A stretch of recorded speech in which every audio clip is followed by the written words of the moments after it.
अस्सलाम वालेकुम। आज के लेक्चर में हमारे पास पेडागोजी से रिलेटेड 100 एमसीक्यूज हैं। तो ये वेरी इंपॉर्टेंट हैं।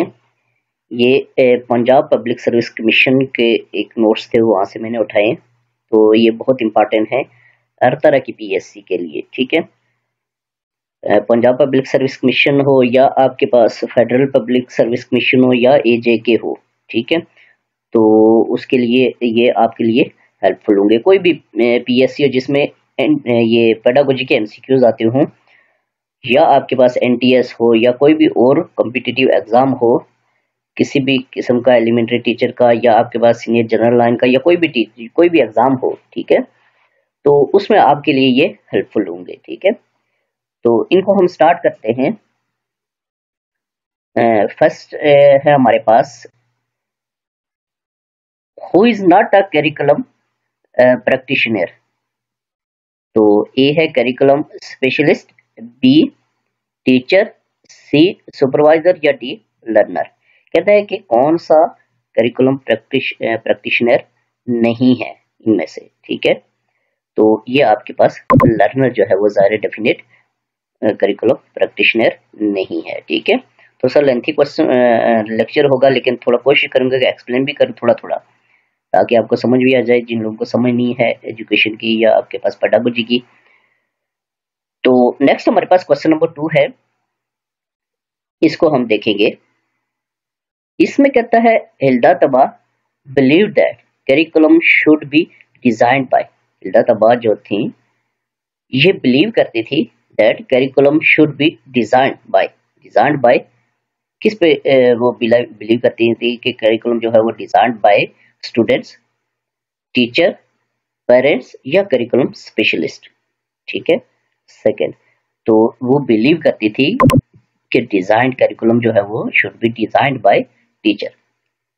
तो नेक्स्ट आपके पास है क्वेश्चन नंबर थर्ड वन। इसमें देखिए, according to home curriculum is the plan for learning. कहता है कि आपके पास इनमें से ये जो नीचे चार नाम दिए हुए हैं, इनमें से किसके मुताबिक, ठीक है, curriculum is the plan for learning, या आप कह सकते हैं कि किसने कहा था curriculum is the plan for learning, ये भी आप कह सकते हैं। तो वो ओलिविया ने कहा था, बी तबा, सी डेवी या डी कर। ठीक है, तो थर्ड का आपके पास आ जाएगा ये हिल्डा तबा ने कहा था। ठीक है, कि curriculum is a plan for learning. Next question number 4 है, इसमें कहता है particular shape framework of pattern of learning opportunities is curriculum. तो ये आपके पास है, कहता है particular shape framework of pattern of learning opportunities के बारे में कह रहा है इस करिकुलम। कहता है वो मॉडल है, डिजाइन, प्लान या गाइड। 4, तो वो आपके पास आ जाएगा ये आपके पास पार्टिकुलर शेप और framework of pattern learning, framework और पार्टिकुलर शेप, तो वो आपके पास डिजाइन होगा। ठीक है, नेक्स्ट आपके पास क्वेश्चन नंबर 5 है। इसमें कहता है philosophical and psychological screening of objects is done in the curriculum model of अल-गज़ाली के मॉडल में है, या आपके पास राल्फ टेलर या ओलिविया या तबा हिल्डा या हिल्डा तबा। ठीक है, तो 5 का आपके पास आ जाएगा ये टेलर आएगा इसका। ठीक है, यानी कि objective is done in the curriculum model of Ralph Tyler, psychological and philosophical. ठीक है, स्क्रीनिंग। नेक्स्ट आपके पास है 6 तो 6 में क्या कहता है, इसको हम देखें। इसमें कहता है research is the, very important. इसमें कहता है इंटेलेक्चुअल एक्टिविटी फॉर डेवलपमेंट, या B formal and systematic application of scientific method, या एंडलेस क्वेस्ट फॉर नॉलेज। तो देखिए, रिसर्च इज दी ये formal and systematic application of scientific method होगा। ठीक है, ये आपके पास बी आ जाएगा, रिसर्च ये होता है। नेक्स्ट आपके पास क्वेश्चन नंबर 7 है।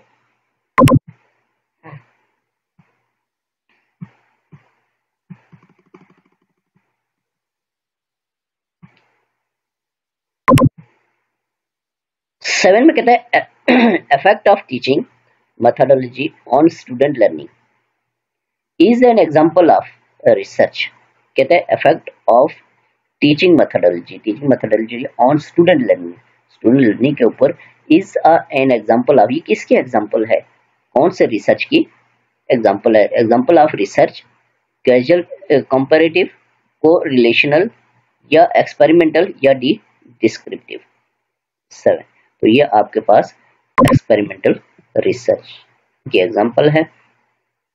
नेक्स्ट आपके पास है 8, इसमें कहता है through pilot study we mainly ensure, कहता है पायलट स्टडी के थ्रू हम इंश्योर करते हैं reliability, B validity, C contact validity या डी फेस वैलिडिटी। ठीक है 8, तो ये आपके पास थ्रू पायलट स्टडी जो होता है वी मेनली इंश्योर वैलिडिटी। ठीक है, नेक्स्ट आपके पास है 9, moderate value of coefficient of reliability is, कहता है मॉडरेट वैल्यू ऑफ कोएफिशिएंट। ठीक है, moderate value of coefficient of reliability is कितनी है, 1 है, 5 है, 7 है या 8 है मॉडर्न। ठीक है, तो 9 का आपके पास आ जाएगा A1 है। ठीक है, नेक्स्ट आपके पास है question number 10, process by which governments translate their position vision into programmes and action to deliver outcomes derived change in the real world known as, तो वो आपके पास कहता है process by which government translate which position vision into programmes, तो वो policy making होगी, vision making, policy implementation या डी सिचुएशन एनालिसिस। 10, तो ये आपके पास पॉलिसी डेफिनेट बात है, ये पॉलिसी मेकिंग होगी, गवर्नमेंट लेवल पे जो होता है वो पॉलिसी मेकर होते हैं। ठीक है, नेक्स्ट क्वेश्चन नंबर 11 है, तो इसमें कहता है the positive and favourable attitude and feeling of employ towards their jobs known as, कहता है पॉजिटिव फेवरेबल। ठीक है, और फेवरेबल एटीट्यूड जो है, पॉजिटिव फेवरेबल एटीट्यूड के बारे में पूछता है, and feeling of employ towards their jobs known as. ठीक है, तो उसको जॉब स्पेसिफिकेशन कहेंगे, B job satisfaction, C job rotation या डी जॉब एनरिचमेंट। 11, तो ये आपके पास आ जाएगा, इसको जॉब सेटिस्फेक्शन कहेंगे जब पॉजिटिव एंड फेवरेबल एटीट्यूड होगा तो। ठीक है, तो इसमें के वो सेटिस्फाई हैं जॉब से। ठीक है, नेक्स्ट आपके पास 12 है the physical and psychological aspects of the school environment. ठीक है, फिजिकली और psychological aspects of the school environment के बारे में कह रहे हैं, माहौल के बारे में कह, which facilitate teaching learning process in school refer to, उसको स्कूल क्लाइमेट कहेंगे, स्कूल कल्चर है या सी कॉलेज रिलेशंस या डी स्कूल लीडरशिप। 12, तो ये आपके पास स्कूल, उसको क्लाइमेट कहेंगे। ठीक है, physical and psychological aspects of the school environment which facilitate teacher, जो फैसिलिटेट करता है किसको, फैसिलिटेट टीचिंग होगी लर्निंग, टीचिंग लर्निंग प्रोसेस के बारे में कह रहे हैं। ठीक है, तो वो स्कूल क्लाइमेट ही होगा। नेक्स्ट आपके पास है 13, which education policy of Pakistan has greater emphasis on teaching of ideology of Pakistan, very important question है ये। कहता है एजुकेशन पॉलिसी ऑफ पाकिस्तान के बारे में कह रहे हैं कि ग्रेटर एम्फोसिस किसके बहुत ज्यादा आपके पास बहुत जोर देती है, on teaching of ideology of Pakistan की आइडियोलॉजी के ऊपर, तो वो कौन सी पॉलिसी है, पॉलिसी बहुत बनी थी, तो उनमें से कहता है कि इस चीज पे जो ज्यादा जोर देती है वो कौन सी पॉलिसी है, 1947 की, 1959 की, 1972 की, 1979 की। 30, तो ये आपके पास थी 1947 की पॉलिसी थी। ठीक है, जिसमें emphasis greater emphasis on teaching of ideology of nation, यानी कि आइडियोलॉजी ऑफ नेशन के बारे में ये लाजमी पढ़ाया जाए, तो लाजमी बच्चों को बताया जाए कि पाकिस्तान की जो आइडियोलॉजी है उसके बारे में। नेक्स्ट 14 है, इसमें कहता है main aim of the education system is to develop. ठीक है, कहता है मेन एम जो है, खास जो है, जरूरी एम मकसद जो है एजुकेशन का सिस्टम टू डेवलप, किस चीज को डेवलप करना, इंडस्ट्री, एजुकेशन, ह्यूमन रिसोर्स या क्वालिटी टीचर। 14, तो 14 का आपके पास आ जाएगा सी, ह्यूमन रिसोर्स।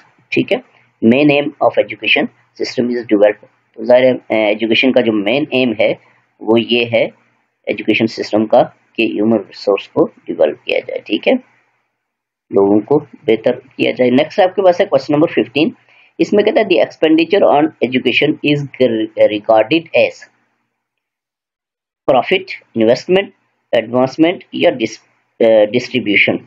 कहते हैं दी एक्सपेंडिचर ऑन एजुकेशन के ऊपर जो एक्सपेंडिचर होते हैं इज रिगार्डेड एज, वो प्रॉफिट में आता है, इन्वेस्टमेंट में, एडवांसमेंट में या डिस्ट्रीब्यूशन में। 15, तो वो डेफिनेट बात है कि इन्वेस्टमेंट होता है। ठीक है, क्योंकि बच्चों के ऊपर इन्वेस्टमेंट होती है तो आगे बड़े होकर वो फिर मुल्क का सिस्टम संभालते हैं, तो इन्वेस्टमेंट ही है। ठीक है, या कोई भी पेरेंट्स जो है वो बच्चों के ऊपर इन्वेस्टमेंट करते हैं, पढ़ाते हैं उनको, तो एक तरह की वो इनकी इन्वेस्टमेंट होती है। ठीक है, नेक्स्ट आपके पास है 16, sociological foundation in education refers to. Sociological foundation जो है एजुकेशन में कहता है रेफर करती है किसको, what is happening in the society, इसकी तरफ रेफर करती है कि सोसाइटी में क्या हो रहा है। Thinking of the people in the society, future of the people living in society या the people decision of the past. तो 16, तो ये रेफर करती है what is happening in society, ये रेफर करती है कि सोसाइटी में क्या हो रहा है। ठीक है, नेक्स्ट आपके पास क्वेश्चन नंबर 17 है special education has been given special attention in education policy of. कहता है स्पेशल एजुकेशन जो थी has been given special attention दी गई इन एजुकेशन पॉलिसी। कौन सी एजुकेशन पॉलिसी में, 1959 में, 1972 में, 1979 में या 1998 में। 17, तो ये 1998 में की पॉलिसी में। ठीक है, नेक्स्ट आपके पास है question number 18, pure Islamic education system and no support from British government was main theme of. कहता है pure Islamic education system and no support from British government was main theme of. तो ये किस चीज का मेन थीम था, pure Islamic education का। Pure Islamic education system होना चाहिए and no support from British government की तरफ सपोर्ट नहीं होनी चाहिए।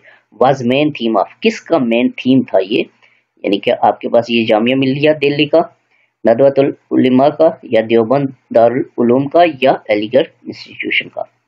ठीक है, 18, तो ये आपके पास था देवबंद दारुल उलूम का, जो कहते हैं प्योर इस्लामिक एजुकेशन थी होनी चाहिए और नो ब्रिटिश सपोर्ट। ठीक है, नेक्स्ट आपके पास है question number 19, try out a curriculum development in the school reflect the procedure of analytical, judgemental, consensual या आपके पास एक्सपेरिमेंटल। 19, तो ये आपके पास एक्सपेरिमेंट ही आएगा, the try out a curriculum development in the school. ठीक है, तो ये एक्सपेरिमेंटल ही होगा स्कूल में। तो नेक्स्ट आपके पास है question number 20, ideological basis of curriculum development can be derived from foundation of sociological, psychological, philosophical या इकोनॉमिक। 20 का आपके पास आ जाएगा ये फिलोसफिकल है। ठीक है, ideological basis of curriculum development can be derived from foundation of philosophical. ठीक है, नेक्स्ट आपके पास है 21, इसमें कहता है HRM human resource management function is disengaged for। HRM function is disengaged for conducting the job, B selecting employees या C आपके पास आ जाएगा ट्रेनिंग एंड डेवलपमेंट या D conducting मटेरियल एनालिसिस। ठीक है, तो 21 का आपके पास आ जाएगा ये training and development. HRM function is disengaged for training and development. ठीक है, नेक्स्ट आपके पास है 22,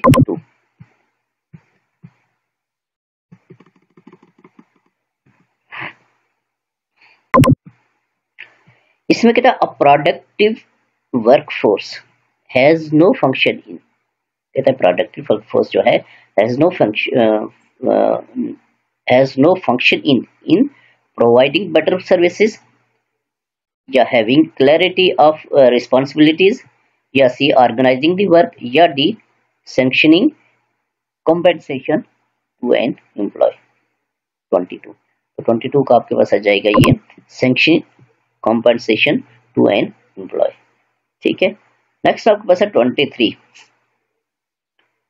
तो 23 में कह रहे हैं for better teaching learning process the best method is, कहते हैं for better teaching learning process जो है बेटर यानी कि टीचिंग लर्निंग प्रोसेस जो है जो स्कूल्स वगैरह में होता है या कहीं पे भी, तो कहता है कि उसके लिए द बेस्ट मेथड इज, कौन सा मेथड जो है वो बेस्ट है, यानी कि बच्चों को पढ़ाने के लिए जो उनकी लर्निंग है तो कौन सा मेथड बेहतर, ज़्यादा बेहतर जो है वो अगर अपनाया जाए तो ज़्यादा बेहतर होगा.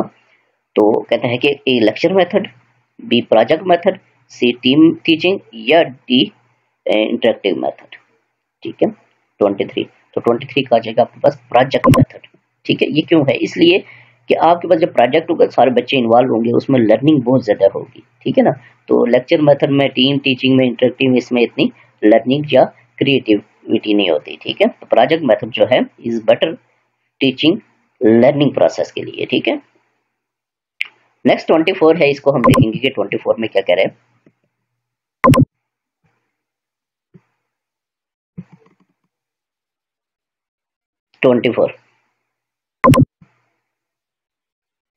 इसमें कहते हैं micro teaching is a teacher training activity which concentrates on, कहते हैं माइक्रो टीचिंग जो है is a teacher training activity, ये टीचर ट्रेनिंग एक्टिविटी है विच कंसंट्रेट्स करती है ऑन इंक्रीजिंग चाइल्ड एबिलिटी के ऊपर, कंटेंट डेवलपमेंट के ऊपर, या डेवलपिंग टीचिंग स्किल्स, या D developing child activities.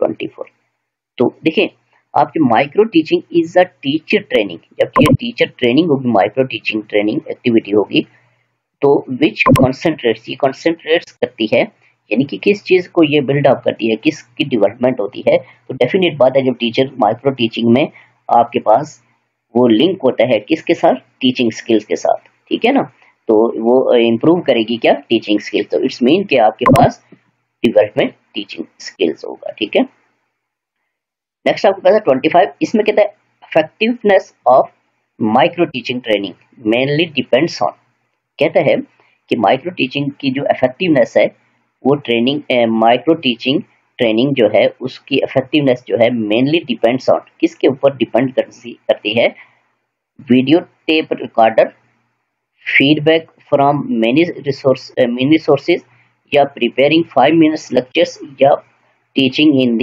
Actual classroom. ठीक है 25, तो ये आपके पास फीडबैक फ्रॉम मेनी सोर्सेज. ठीक है ना, इसके ऊपर ये आपके पास क्या करती है, मेनली डिपेंड करती है इफेक्टिवनेस ऑफ माइक्रो टीचिंग. ठीक है, नेक्स्ट आपके पास है 26. इसमें कहता है teacher efficiency will increase more if he is, कहता है टीचर की जो एफिशिएंसी है मोर इंक्रीज होगी. ठीक है, इफ ही इज, अगर वो है provided plenty of books and journals for reading, अगर ये करे, या given an opportunity to practice what he learns, या is able to use modern technology, या place under strict management and discipline. 26, तो 26 का आपके पास आ जाएगा B, given an opportunity to practice what he learns. ये मोस्ट इंपॉर्टेंट है कि टीचर एफिशिएंसी जो है will increase more if he is given an opportunity to practice what he learns. ठीक है, नेक्स्ट आपके पास है question number 27. Headmaster consider for leave purpose as employ of vacation department, non vacation department, या semi government department, या non government department. 27, तो यह आपके पास आ जाएगा non vacation department. Headmaster consider for leave purpose as employ of non vacation department. ठीक है, नेक्स्ट आपके पास है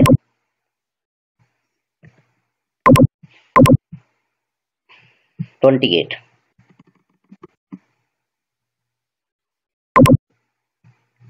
इसमें कहता है benevolent fund has no concern with the government employees for grant of a scholarship to employees' children, B. Funeral charges of dead family members, या C. Marriage of daughter, या D.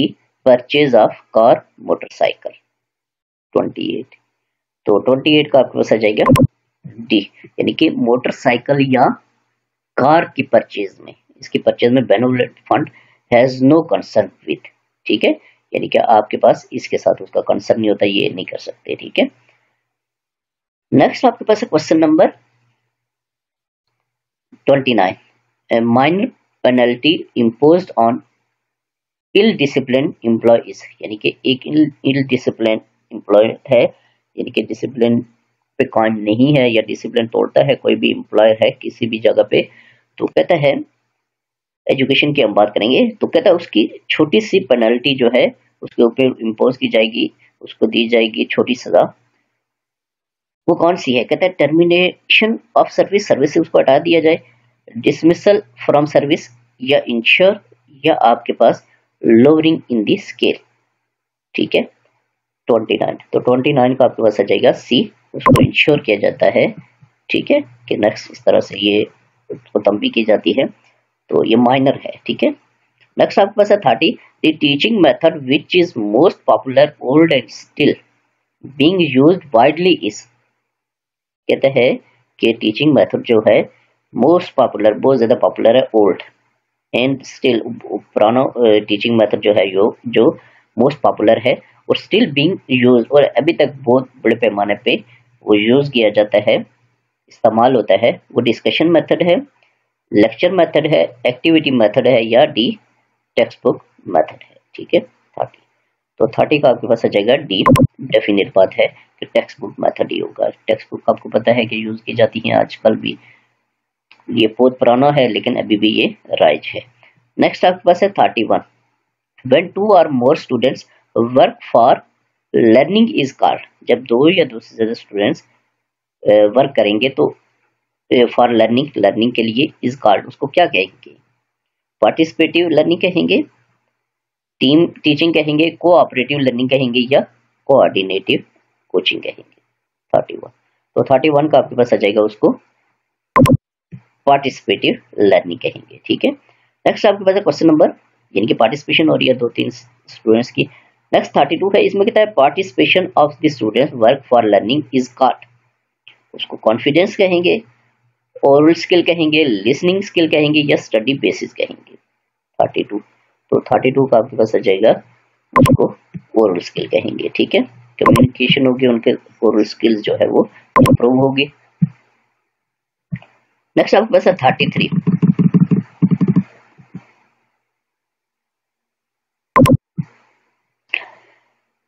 में कहता है higher education main function is to A direct students for better growth, B generate new knowledge, C conduct researches, या D develop new departments in education. Higher education main function is to, higher education का जो है वो main function क्या है इसके बारे में पूछ रहा है 33। तो directly students for better growth, या आपके पास directly students for better growth, student की बेटर ग्रोथ के लिए हायर एजुकेशन का मेन जो है वो फंक्शन है, ठीक है, स्टूडेंट्स की अच्छी ग्रोथ के लिए, बेटर से बेटर के लिए, ठीक है। नेक्स्ट आपके पास है 34, इसमें academy of higher education establish under HEC is mean for the college university, A examination the teachers research papers, b faculty training, c granting MPhil PhD degrees, या d approval of the curriculum।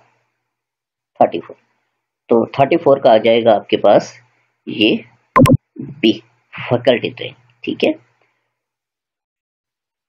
तो next आपके पास है question number 35, the score which occurs most frequently is, ठीक है, अक्सर paper में ये आ जाता है MCQs, तो इसको आपने अच्छी तरह से तैयार करना है, सिंपल ही है। The score which most frequent value जो होती है वो आपके पास मॉड होता है, ठीक है, यानी कि एक डाटा में अगर एक वैल्यू आपके पास 2 बार आए तो बाकी एक एक बार हो तो वही मॉड होगा, ठीक है। जो ज्यादा बार आती है तो वही मॉड होती है, ठीक है। नेक्स्ट 36 है, base on which is the subject activities and child experience are planned for teaching is called, उसको क्या कहेंगे, ठीक है। कहता है base on which is subject, subject base पे एक्टिविटीज वो चाइल्ड एक्सपीरियंस आर प्लान होगा फॉर टीचिंग, टीचिंग के लिए उसको क्या कहेंगे, यानी कि टीचिंग के लिए ये सारी चीजें प्लान होंगी, एक्टिविटीज सब्जेक्ट बेसिस पे होगा वो, एक्सपीरियंस चाइल्ड एक्सपीरियंस भी होंगे, तो are plan for teaching is called, उसको सिलेबस कहेंगे, इन्हें सिलेबस कहेंगे, करिकुलम कहेंगे, स्कीम ऑफ स्टडी कहेंगे या कोर्स कहेंगे।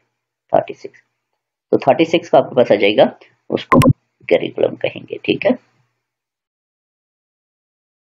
नेक्स्ट आपके पास है क्वेश्चन नंबर 37, इसमें कहते हैं when a teacher teach a class, जब एक टीचर क्लास को टीच कर रहा है, it means that he is, इसका मतलब ये है कि डेवलपिंग करिकुलम, करिकुलम को डेवलप कर रहा है, चेंजिंग द करिकुलम, करिकुलम को चेंज कर रहा है, इनोवेटिंग द करिकुलम, इनोवेशन ला रहा है करिकुलम में, या इम्प्लीमेंटेशन द करिकुलम। तो डेफिनेट बात है, ये आपको समझ आ गया होगा कि व्हेन अ टीचर, एक टीचर जो है वो जब क्लास में पढ़ा रहा होता है तो डेफिनेट बात है कि डेवलपमेंट करिकुलम तो नहीं कर सकता, चेंजिंग करिकुलम में नहीं करता, इनोवेटिंग करिकुलम नहीं कर सकता, तो वो क्या कर रहा होता है वहां पे इंप्लीमेंट कर रहा होता है किसकी, करिकुलम की। तो ये डी आ जाएगा, ठीक है। जब क्लासरूम में एक टीचर पढ़ा रहा है तो इट्स मीन कि वो करिकुलम की इंप्लीमेंटेशन कर रहा है, ठीक है।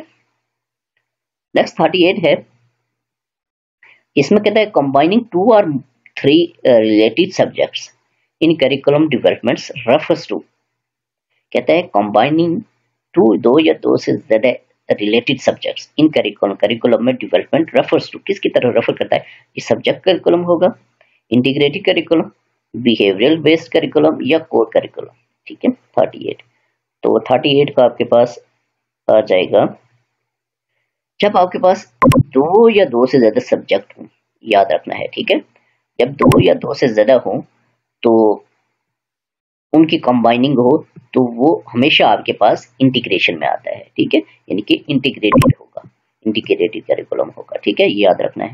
नेक्स्ट आपके पास है question number 39, basically reason for developing integrated curriculum for class 1 to 3 was to provide comprehensive knowledge, reduce the basta load, या सी combine maximum subjects, या reduce the teacher work, ठीक है। 39, तो 39 का आपके पास आ जाएगा बी, यानी कि आपके पास basically reason for developing integrated, यानी कि इंटीग्रेशन ऑफ करिकुलम जो है, यानी कि 2-3 सब्जेक्ट्स जो सेम हैं या इस तरह से उनको रिड्यूस कर, उनको इकट्ठा करना, कंबाइन करना, कहता है कि इसकी बेसिकली रीजन क्या है। तो सबसे पहली रीजन, इसकी बेसिक रीजन यही है कि छोटे बच्चे होते हैं वो इतना भारी बैग वगैरह नहीं उठा सकते, उनके ऊपर बोझ होता है, तो वो रिड्यूस करना उनका लोड जो है वो, ठीक है, बस्ता लोड जो है उसको रिड्यूस करने के लिए किया जाता है, 1 to 3 क्लास के लिए कर रहे हैं, ठीक है। नेक्स्ट आपके पास है question number 40, intending curriculum refers to, intending curriculum जो है वो कहता है रेफर्स करता है क्योंकि प्रिस्क्राइब बाय एजुकेशन अथॉरिटी की तरफ, B planned by the teacher for teaching, या C taught actually by the teacher, या D developed by experts. Intended curriculum refers to 40, तो इंटेंडेड करिकुलम जो होता है ये रेफर करता है planned by the teacher for teaching, ये इंटेंडेड करिकुलम है, यानी कि जो टीचर प्लान करता है आपके पास टीचिंग के लिए, ठीक है ना, छोटे लेवल पे। नेक्स्ट आपके पास क्वेश्चन नंबर 41,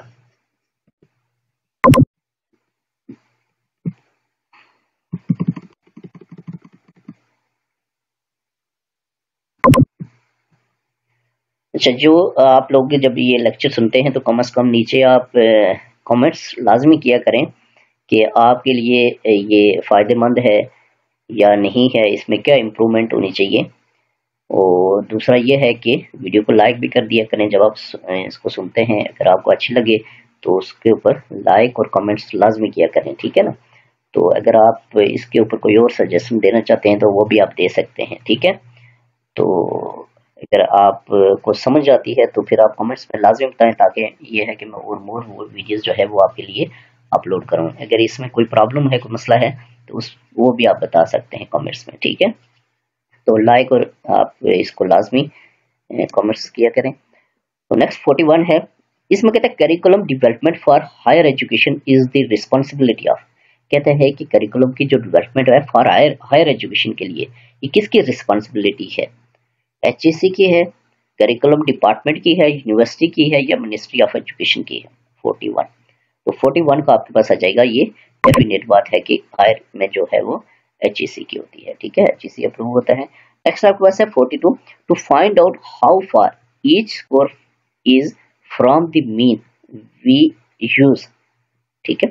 कहते हैं to find out how far, कहता है हाउ फार कितना दूर है, each score is from mean, mean से कितना दूर है, ठीक है। स्कोर कोई भी वैल्यू है या जो भी चीज है, तो कहता है उसको मीडियन कहेंगे, रेंज कहेंगे, क्वार्टाइल डेविएशन या स्टैंडर्ड डेविएशन। 42, तो 42 का आ जाएगा आपके पास, उसको स्टैंडर्ड डेविएशन कहते हैं, ठीक है। नेक्स्ट आपके पास है question number 43, when it is a skewed distribution the most suitable representative of the distribution will be। कहता है when it is a skewed distribution, जब स्क्यूड डिस्ट्रीब्यूशन होगी, द मोस्ट सुटेबल, सबसे अच्छी सुटेबल रिप्रेजेंटेटिव होगा of the distribution will be, कौन सी representative of the distribution होगी? Mean होगी, मॉड, मीडियन या वेरिएंस। स्क्यूड के दौरान, ये याद रखना है, ठीक है। स्क्यूड के दौरान आपके पास सबसे मोस्ट जो आपके पास सुटेबल रिप्रेजेंटेटिव है स्क्यूड की, वो आपके पास मीन नहीं होता है, ठीक है। नेक्स्ट आपके पास है 44, the test measure what we intend to measure this quality of test is called reliability, usability, या सी वैलिडिटी, या डी ऑब्जेक्टिविटी। 44 का आ जाएगा आपके पास, ये जब आपके पास है test measure what we intend to measure, what we intend to measure होगा, तो इट्स मीन कि वो वैलिडिटी होगी, ठीक है। तो उस क्वालिटी को क्या कहेंगे? वैलिडिटी। नेक्स्ट आपके पास है क्वेश्चन नंबर 45, इन पोस्ट कॉल, ये अक्सर पेपर में आ जाता है, ये एमसीक्यूज, ठीक है, बहुत रिपीटेड है ये। तो इन पोस्ट कॉल को stands for cooperation, collection, coordinating, या डी कोरिलेशन। 45, तो ये आपके पास आ जाएगा कोऑर्डिनेटिंग होगा, ठीक है। नेक्स्ट आपके पास है question number 46, general wants of general wants या or desire which we are of human behaviour are called, ठीक है। उसको मोटिव्स कहेंगे, ड्राइव्स कहेंगे, हैबिट्स कहेंगे, या इंस्टिंक्ट्स कहेंगे, ठीक है। तो 46, तो देखिए जनरल वांट्स और डिजायर जो होती हैं ऑफ ह्यूमन बिहेवियर, तो उसको हम ड्राइव्स कहते हैं, ठीक है, उनको हम क्या कहेंगे? ड्राइव्स, ठीक है। नेक्स्ट आपके पास 47, ज्यादा एक्सप्लेन से टाइम बहुत ज्यादा लग जाता है, तो मुश्किल से ये घंटे में इसको मैं कंप्लीट करूंगा, कोशिश करूंगा 1 घंटे में कंप्लीट हो, तो ज्यादा एक्सप्लेन करूंगा तो टाइम बहुत ज्यादा लग जाता है। नेक्स्ट आपके पास 47, a change agent with the leadership qualities is, change agent जो होता है लीडरशिप क्वालिटी में, कहता है वो डायरेक्टर एजुकेशन, एईओ, टीचर, या हेडमास्टर। 47 का आपके पास बचेगा, वो डेफिनेट बात है टीचर ही होगा। नेक्स्ट आपके पास है, क्योंकि टीचर जो है वो सारी चीजें हैं, बच्चों को पढ़ाता है, वो आगे लीडर भी बनते हैं, सारी चीजें सारे उर्दू पे जाते हैं। नेक्स्ट आपके पास है 48, MBO means manipulating objectives, mission before objectives, management by officials, या D management by objectives. MBO किसका एब्रीविएशन है, इसके बारे में पूछ रहे हैं 48, तो ये आपके पास मैनेजमेंट बाय ऑब्जेक्टिव्स होता है एमबीओ। नेक्स्ट आपके पास 49, in Pakistan focus on guidance we introduced in, कहता है in Pakistan focus on focus on guidance के ऊपर वाज इंट्रोड्यूस, कब इंट्रोड्यूस हुआ? फोकस ऑन गाइडेंस के ऊपर, इनकी गाइडेंस के ऊपर फोकस होना चाहिए, तो ये कब इंट्रोड्यूस हुआ, ये बात पूछ रहा है। तो the report of commission on national education 1959 में, एजुकेशन पॉलिसी 1970 में, 1972 में, या 1990 1972 में, कौन सी एजुकेशन पॉलिसी में, ठीक है, ये पूछता है। तो 49, तो यह आपके पास इंट्रोड्यूस हुआ था एजुकेशन पॉलिसी 1972 में, गाइडेंस, ठीक है। नेक्स्ट आपके साथ 50, the branch of philosophy that deals with knowledge is known as, कहते हैं कि फिलॉसफी की जो ब्रांच है डील्स करती है विद नॉलेज, नॉलेज के साथ, ठीक है, तो वो ऑन्टोलॉजी है, एपिस्टेमोलॉजी है, एक्सियोलॉजी है या कॉस्मोलॉजी है, ब्रांच ऑफ फिलॉसफी, ठीक है। तो जो डील करती है with knowledge is known as, जो वो नॉलेज के साथ डील करती है तो उसको हम क्या कहेंगे, ये तो आपके पास एपिस्टेमोलॉजी कहेंगे उसको। नेक्स्ट 51 है child centre teaching is usually related to, ठीक है, यानी कि चाइल्ड सेंटर होना चाहिए, चाइल्ड सेंटर टीचिंग होनी चाहिए, जो टीचिंग होती है इज यूजुअली रिलेटेड टू, कहता है इज यूजुअली रिलेटेड टू, किससे रिलेटेड है, वो सब्जेक्ट करिकुलम से रिलेटेड है, ब्रॉड फील्ड करिकुलम से, इंटीग्रेटेड करिकुलम से या एक्टिविटी बेस्ड करिकुलम से, ठीक है। 51, तो 51 देखिए, चाइल्ड सेंटर कब होगा, चाइल्ड सेंटर उस वक्त होता है, टीचिंग उस वक्त होती है जब आपके पास उसमें चिल्ड्रन जो है वो ज्यादा इन्वॉल्वमेंट हो उसकी, ठीक है। तो चिल्ड्रन की ज्यादा इन्वॉल्वमेंट किस में होगी, डेफिनेट बात है सब्जेक्ट करिकुलम में नहीं हो सकती, ब्रॉड फील्ड में नहीं हो सकती, इंटीग्रेटेड करिकुलम में नहीं, बल्कि एक्टिविटी बेस्ड करिकुलम में होगी। क्यों कि एक्टिविटी जब होगी तो बच्चा खुद से जब परफॉर्म करेगा तो उसकी वो चाइल्ड सेंटर होगा, यानी कि वो बच्चा जो है वो ज्यादा परफॉर्म करेगा, ठीक है, तो उसकी ज्यादा लर्निंग होगी, तो वो आपके पास एक्टिविटी बेस्ड करिकुलम होता है, ठीक है। चाइल्ड सेंटर जिसमें है, इसमें चाइल्ड सेंटर है, टीचिंग हो रही है जो चाइल्ड सेंटर, ठीक है। नेक्स्ट आपके पास है 52,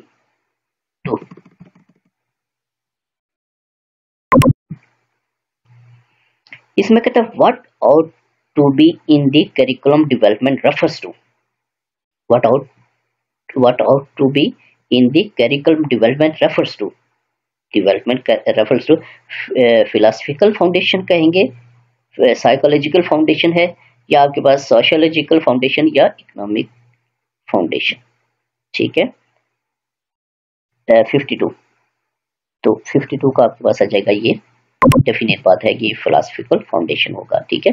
what out to be in the curriculum development, ठीक है, रेफर करता है किसके, फिलोसफिकल फाउंडेशन। नेक्स्ट आपके पास 53, in depth study of a phenomenon is referred to, कहता है depth study of a phenomenon is referred to, refer करता है किसकी, historical, descriptive research, case study या एक्सपोज्ड फैक्टो रिसर्च, ठीक है। 53, तो ये आपके पास डिपेंड करते, ये है आपके पास केस स्टडी, डेप्थ स्टडी जो होगा ऑफ फिनोमिनन, ये आपके पास डेफिनेट बात है कि केस को जब स्टडी किया जाता है डीपली तो वो डेप्थ स्टडी ऑफ फिनोमिनन है, ठीक है, डेप्थ स्टडी होगी वो आपके पास।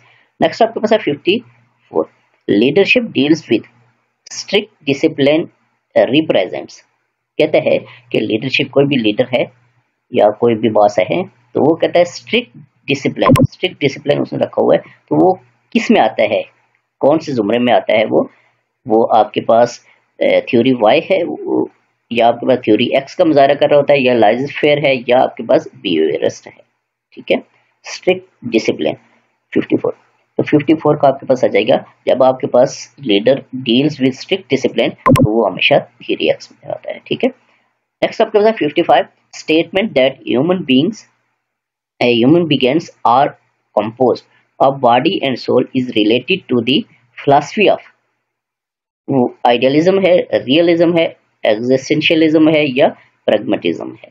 55, तो 55 का आपके पास आ जाएगा, ये आपके पास आइडियलिज्म होगा, जब स्टेटमेंट दैट ह्यूमन बिगिंस और compose of body and soul is related to, body and soul related to philosophy of idealism से है, ठीक है। नेक्स्ट आपके पास 56, the branch of philosophy that guides us about good and bad is termed as, ठीक है, branch of philosophy की branch जो है गाइड करती है किसके मुतालिक, गुड एंड बैड, तो वो ऑन्टोलॉजी है, एपिस्टेमोलॉजी है, एक्सियोलॉजी है या थियोलॉजी है, ठीक है।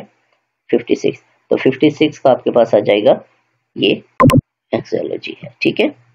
नेक्स्ट आपके पास है 57, इसमें कहता है a testable statement of logically derived relationships between two two or more variable is called. Conceptual work है, थ्योरेटिकल फ्रेमवर्क है, हाइपोथेसिस है, या डी रिसर्च टाइटल है। 57, तो 57 का आपके पास आ जाएगा वो डेफिनेट बात है, हाइपोथेसिस होगा। ठीक है, नेक्स्ट आपके पास है 58, काफी लेंथी हो गया है लेक्चर, खत्म करने की कोशिश करते हैं इसको ताकि आपका फायदा हो, 100 MCQs हो जाए पूरे।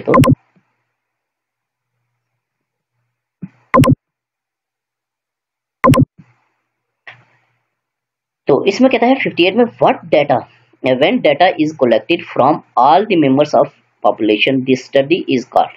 यानी कि आपके पास कहता है कि जब डाटा कलेक्ट किया जाता है, यानी कि कितनी पॉपुलेशन है, फर्ज करते हैं कि 5 लाख की पॉपुलेशन है, तो पूरे 5 लाख लोगों का डाटा या मेंबर्स जो है उनका इकट्ठा किया जाता है, तो वो कहता है इज कॉल्ड, तो उसकी स्टडी की जाती है, तो इज कॉल्ड वो कहलाता है सैंपल स्टडी कहलाता है, या सेंसस स्टडी, केस स्टडी, या कंपैरेटिव स्टडी।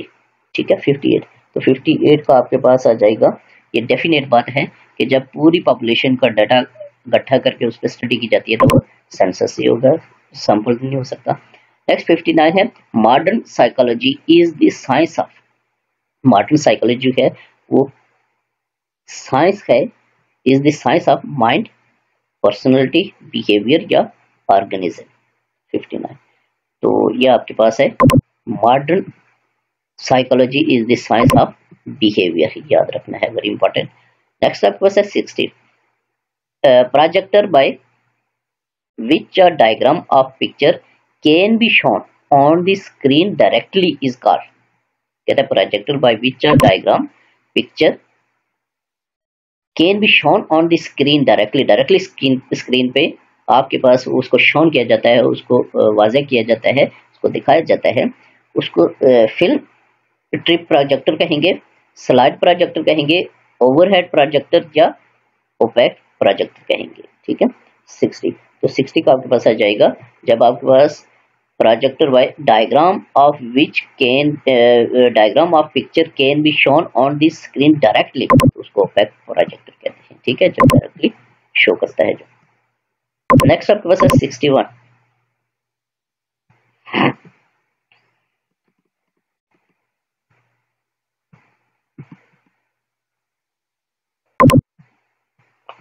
इसमें कहता है if leader is engaged in proper maintenance of school records he या she is performing, यानी कि एक लीडर जो है, हेडमास्टर है या कोई भी है, प्रिंसिपल है, engaged in proper maintenance of school records के बारे में कि स्कूल रिकॉर्ड प्रॉपर मेंटेनेंस है, तो कहता है ये परफॉर्म कर रहा होता है वो एडमिनिस्ट्रेटिव फंक्शंस को, एकेडमिक फंक्शंस को, कंट्रोल फंक्शंस को, या ऑर्गेनाइजिंग फंक्शंस को।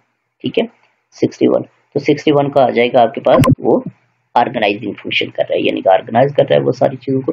नेक्स्ट आपके पास है question number 62, theories in which efforts have been made to identify the personal qualities of an effective leader are known as theories of motivation, traits, behavior, या आपके पास contingency।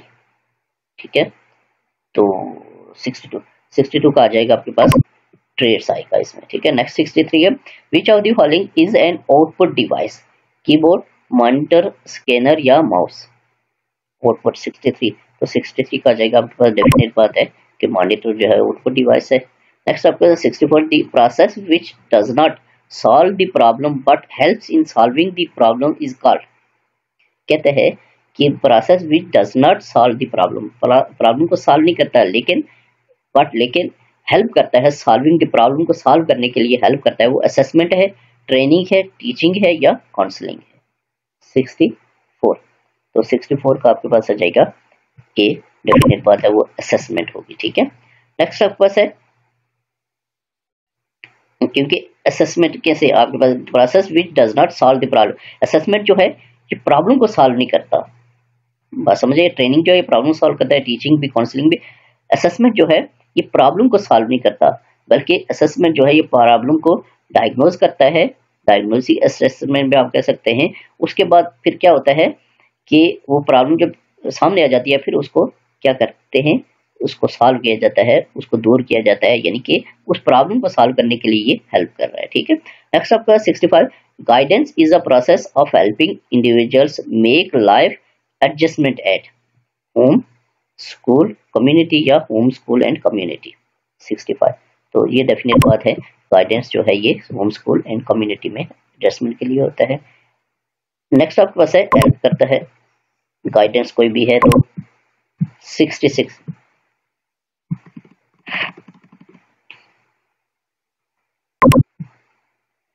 इसमें the hypothesis which simply indicates that a relationship or difference is called null hypothesis है, inductive hypothesis है, deductive hypothesis है या non directional hypothesis है। 66, तो 66 का आपके पास आ जाएगा, जब hypothesis is simply indicates करेगा तो ये that is a relationship or differences, तो वो आपके पास non directional होगा। ठीक है, नेक्स्ट आपके पास question number 67, the research which is related to current issues is called, इनकी जो रिसर्च करंट इश्यू से रिलेट कर रही होती है उसको हिस्टोरिकल रिसर्च कहेंगे, एक्सपेरिमेंटल रिसर्च, डिस्क्रिप्टिव रिसर्च या केस स्टडी रिसर्च। 67, तो 67 का आ जाएगा आपके पास, डेफिनेट बात है कि जो आपके पास करंट इश्यूज से रिलेट है रिसर्च, तो वो आपके पास डिस्क्रिप्टिव रिसर्च होगी। ठीक है, नेक्स्ट आपका 68, the statements of what the researcher believes to the facts but cannot verify are said to be hypothesis, assertions, propositions या assumptions। 68, तो 68 का आपका assumptions होंगे। ठीक है, इनके स्टेटमेंट होगी what the researcher believes, researcher किसके ऊपर बिलीव करता है, तो to the facts but cannot verify, लेकिन वो वेरिफिकेशन नहीं होती, तो एजम्पशंस ही होते हैं वो। ठीक है, तो नेक्स्ट आपके पास question number 69, qualitative research is characterised by, qualitative research जो होती है उसकी कहता है characterized by purposive sampling, random sampling, large representative sampling या क्लस्टर सैंपलिंग। 69, तो ये आपके पास पर्पसिव सैंपलिंग होगा। ठीक है, नेक्स्ट आपके पास 70, supervision is characterised by improvement of learning, improvement of teaching, improvement of school facilities, improving staff। 70, तो ये improving staff होगा, सुपरविजन जो है characterized by। नेक्स्ट आपका 71 है,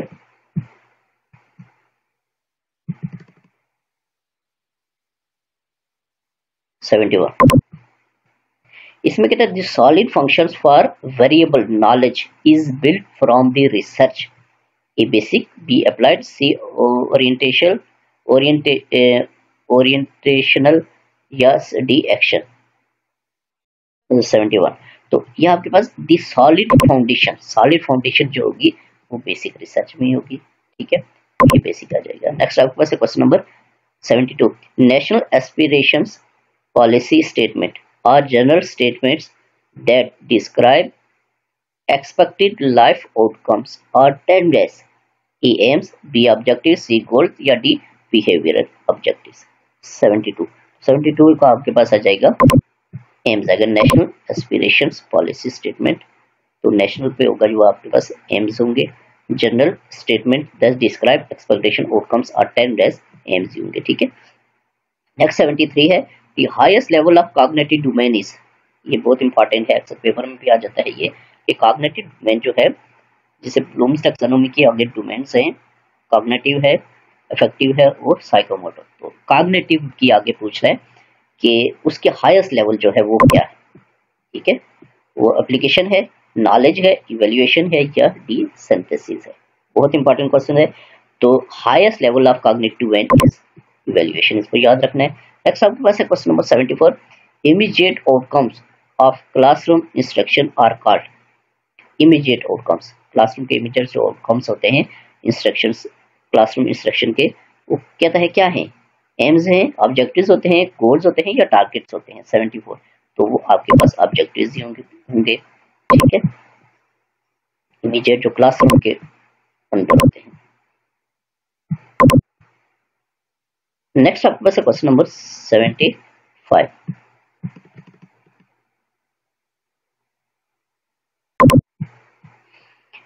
इसमें responsibility of implementing the curriculum in the classroom lies primary primarily with the principal, classroom teacher, student या DO 75। तो ये आपको पता है कि क्लासरूम के अंदर जो करिकुलम की इम्प्लीमेंटेशन है या करिकुलम जो पढ़ाया जाता है, जो करिकुलम का हिस्सा, तो जो चीज़ें पढ़ाई जाती है वो रिस्पॉन्सिबिलिटी डेफिनेट है क्लासरूम टीचर की होगी। नेक्स्ट आपके पास है 76, the type of the item easiest to score is A completion, B matching, C true false, ये शॉर्ट आंसर क्वेश्चन। ठीक है 76, तो 76 आ जाएगा आपके पास, डेफिनेट बात है, ट्रू फॉल्स होगा। Type of the item easiest to score, तो वो ट्रू फॉल्स होगी। नेक्स्ट आपके पास है question number 77, one of the chief characteristics of objective test is that it a आपके पास requires the students to produce his own answer, is free from guessing, C is free from bias scoring या D can be prepared quickly 77। तो ये आपके पास आ जाएगा is free from bias scoring। ठीक है, नेक्स्ट आपके पास है 78, the test used to predict future success in a specific field is called, जो टेस्ट ली जाती है फ्यूचर सक्सेस के लिए किसी स्पेसिफिक फील्ड के लिए, ठीक है, तो कहता है वो एटीट्यूड टेस्ट होगा, डायग्नोस्टिक टेस्ट होगा, अचीवमेंट टेस्ट होगा या एप्टीट्यूड टेस्ट होगा 78। तो 78 का आपके पास आ जाएगा वो एप्टीट्यूड टेस्ट होता है, स्पेसिफिक और predict future success in specific field के लिए होता है, वो एप्टीट्यूड टेस्ट होता है। नेक्स्ट 79 है the great method of teaching bye naturalist is, discussion है, स्टडी टूर्स है, रोल प्लेइंग है या प्ले वे है 79 का आपके पास आ जाएगा वो प्ले वे है। ठीक है, डी आ जाएगा। नेक्स्ट आपके पास है 80 में कहता है the test that are closely related to instruction and are concern with measurement of the past process is called, तो वो आपके पास अचीवमेंट टेस्ट है, एप्टीट्यूड टेस्ट है, एटीट्यूड टेस्ट है या कैरेक्टर टेस्ट है, तो डेफिनेट बात है वो अचीवमेंट टेस्ट होगा। ठीक है, नेक्स्ट आपके पास है 81,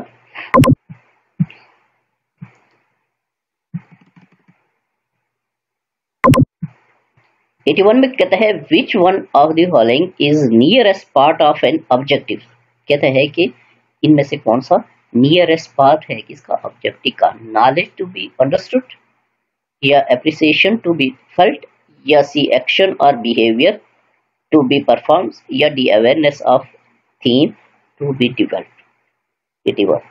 तो 81 का आपके पास आ जाएगा सी एक्शन और बिहेवियर टू बी परफॉर्मेंस आ जाएगा। ठीक है, नियरेस्ट है। नेक्स्ट आपके पास है question number 82, while constructing multiple choice items one should be certain about that each item is simple, difficult, through provoking या इंडिपेंडेंट, इट इज टू। तो 82 का आपके पास आ जाएगा ये थ्रू प्रोविंग आएगा। ठीक है, नेक्स्ट 83 है, इसमें कहता है micro teaching is the technique which is content oriented, skill oriented, assessment oriented या D discipline oriented. Micro teaching very important MCQs है ये।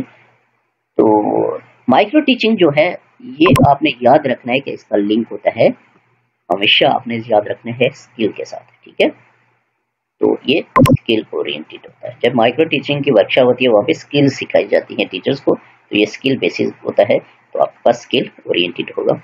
नेक्स्ट 84 है approval of school curriculum is responsibility of textbook board, B board secondary and intermediate या D provisional bureau of curriculum या D federal ministry education 84। तो ये आपके पास approval of school curriculum जो होता है उसकी अप्रूवल रिस्पॉन्सिबिलिटी है टेक्स्ट बुक बोर्ड की। ठीक है, नेक्स्ट आपके पास है क्वेश्चन नंबर 85,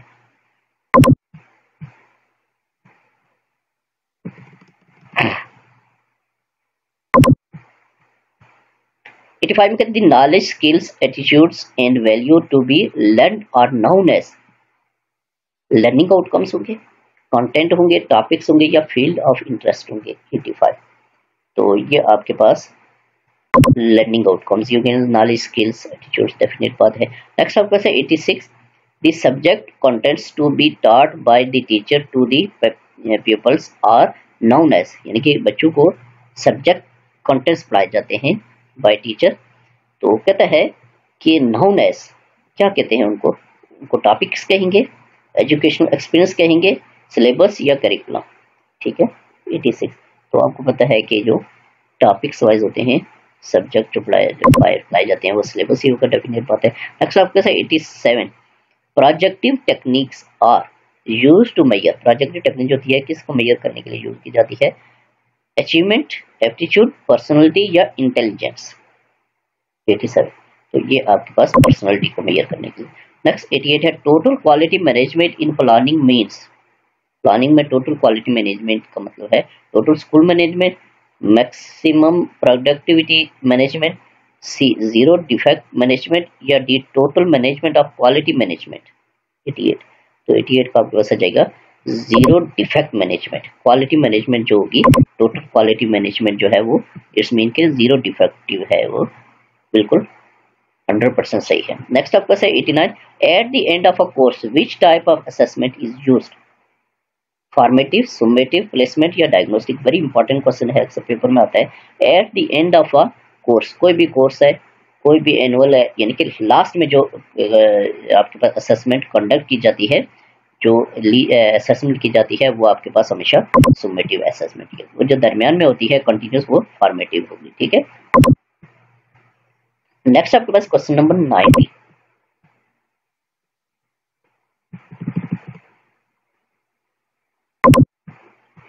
इसमें कहता है the process of finding and attracting capable application for employment known as, process of finding and attracting capable applications for employment के लिए प्लेसमेंट होगा, ओरिएंटेशन होगा, रिक्रूटमेंट होगा या फिल्टरिंग होगा।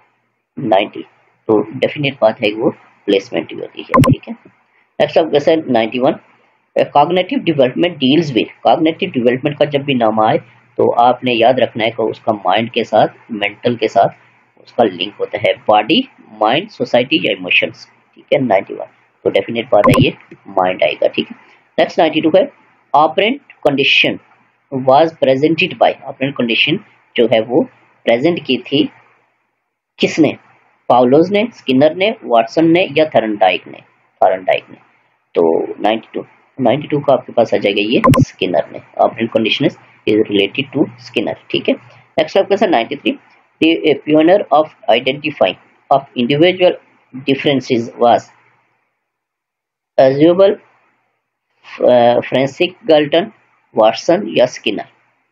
Pioneer of identifying of individual differences was, तो 93 तो ये आपके पास फ्रांसिस गाल्टन था। ठीक है फ्रांसिस गाल्टन था। नेक्स्ट आपके पास है 94 वेबस्लर,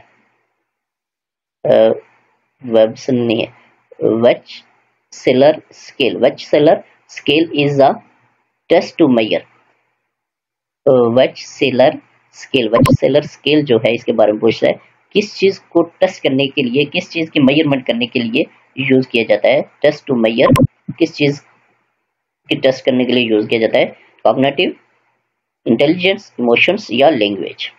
94 तो वो आपके पास इंटेलिजेंस के लिए होता है। ठीक है नेक्स्ट आपके पास है 95 who is not the curriculum expert, Hilda Taba, SS शोर, एलआर गे या मैरी प्रिंट। इनमें से कौन करिकुलम का एक्सपर्ट नहीं था, तो ये आपके पास एलआर गे जो था ये करिकुलम का एक्सपर्ट नहीं था। 96 है in norm reference test the comparison is between A groups, B individual, C areas या D interest. Norm reference test में ठीक है पूछ रहा है, तो नॉर्म रेफरेंस टेस्ट में इंडिविजुअल्स के दरमियान जो है वो कंपैरिजन किया जाता है। नेक्स्ट आपके पास क्वेश्चन नंबर 97 है।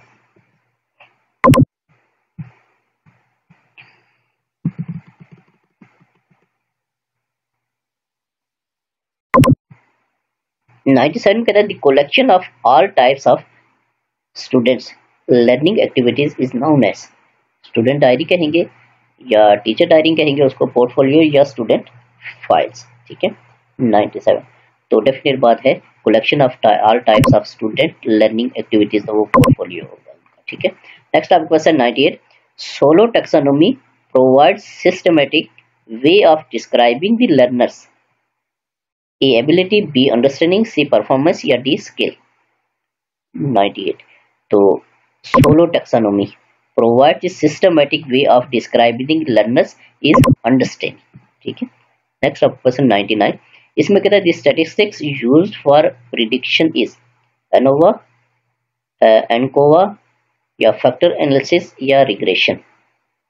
99, तो वो डेफिनेट बात है रिग्रेशन में होता है, ठीक है। Statistics use for prediction. तो नेक्स्ट आपके पास है क्वेश्चन नंबर 100।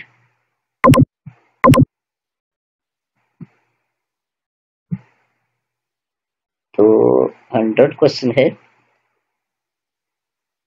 इसको हम थोड़ा सा छोटा कर लेते हैं ताकि आपको समझ आ जाए। लास्ट वन क्वेश्चन है, आखिरी क्वेश्चन है इस लेक्चर का। इसमें कहता है wastage of resources, wastage of resources, time and work is prevented in administration by the function of staffing, directing, coordination या बजटिंग। 100, तो वो डेफिनेट बात है बजटिंग में होगा, ठीक है। तो आज के लेक्चर में हमारे पास जो एमसीक्यूज थे वो 100 ही थे। वेरी इंपॉर्टेंट एमसीक्यूज हैं पेडागोजी के, और ये जो इम्पोर्टेंट एमसीक्यूज मैं आपके लिए शेयर करता हूँ, बार बार बता रहा हूँ आपको कि ये कोई भी आपके पास एग्जाम हो उसके लिए आपके लिए ये हेल्पफुल होंगे, जिसमें पेडागोजी के ये एमसीक्यूज आते हों, ठीक है। तो नेक्स्ट लेक्चर के साथ हाजिर होऊंगा, तो इसको आपने अच्छी तरह से तैयार करके जाना है ताकि आपका पेपर